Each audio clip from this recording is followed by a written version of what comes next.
Hi, Tara Boston Kemper, founder of Simplify Your Existence and life and relationship coach. So I got another request that I absolutely want to honor, and this one is really about motivation and action.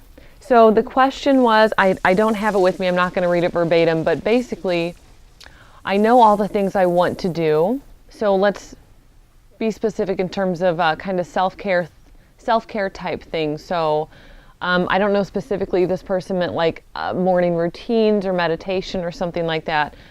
My assumption, that's kind of how I read it, was that it was about having like a ritual or some sort of like practice to become more like grounded and connected and all that. So let me set the stage here. Basically, I have all of this information and I know all of the right things to do, but I'm not motivated to do them. So how can I get that sense of feeling propelled forward to act in a way that I know is for my best interest? So there are a couple of things that are kind of going on or could be going on. The first is just a general understanding of kind of this process of doing anything new, really, but we'll focus on self-care for this. Again, I know all the right things, but I'm not doing them. So number one is that you're not always going to feel like doing them. And that's really key to know.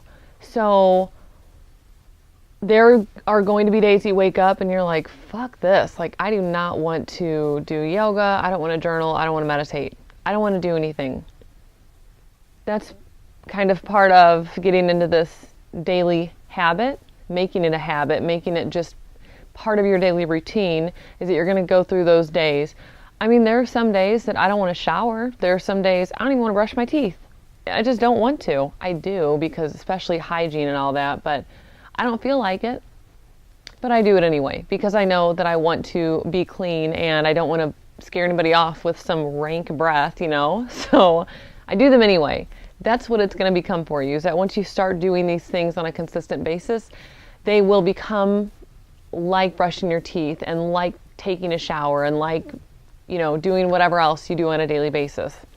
Hopefully drinking water, something like that. When you start off, it doesn't taste that good. It's like, oh, why am I doing this? And eventually it just becomes a norm. The second thing is that you definitely want to make sure that your self-care ritual is in alignment with you. So for example, I've come to the realization lately that the style of meditation I'm doing isn't the best for me.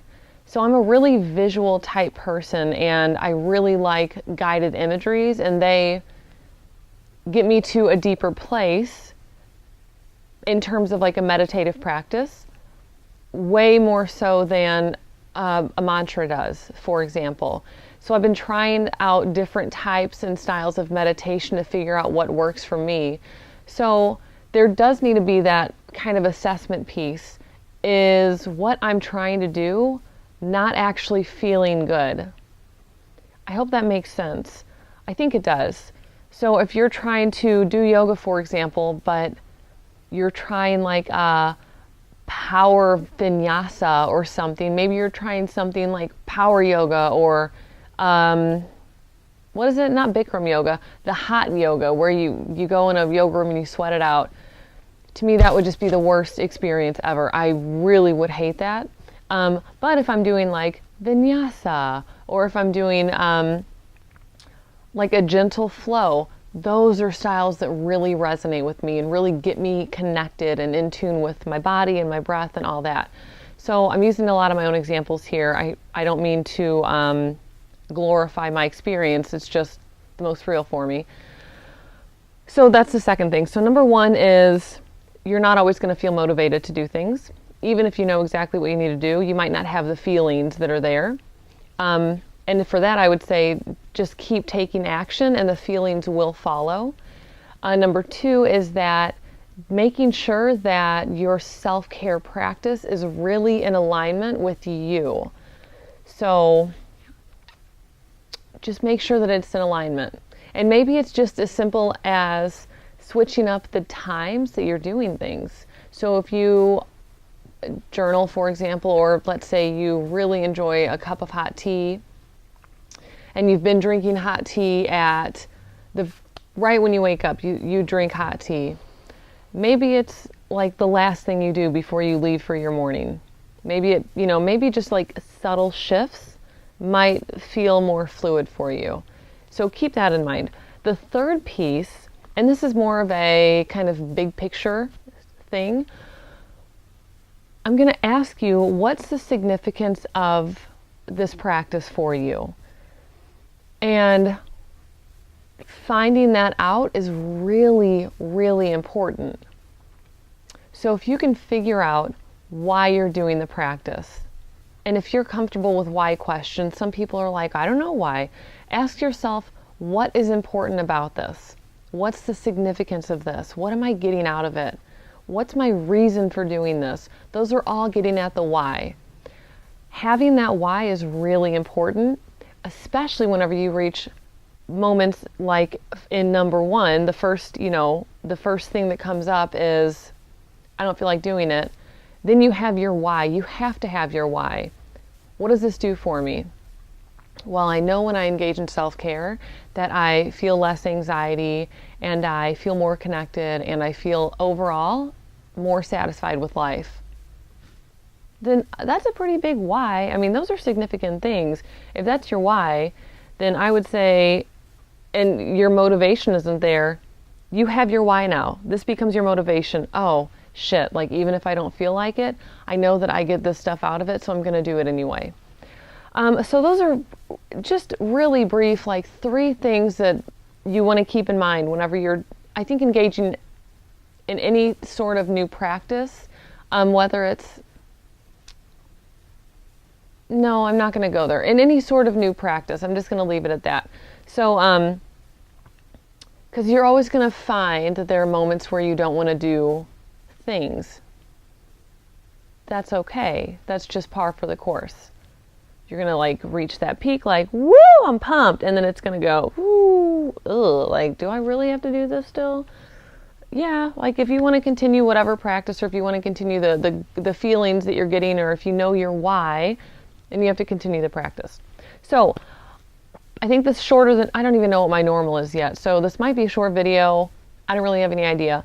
I hope that it was helpful in some way.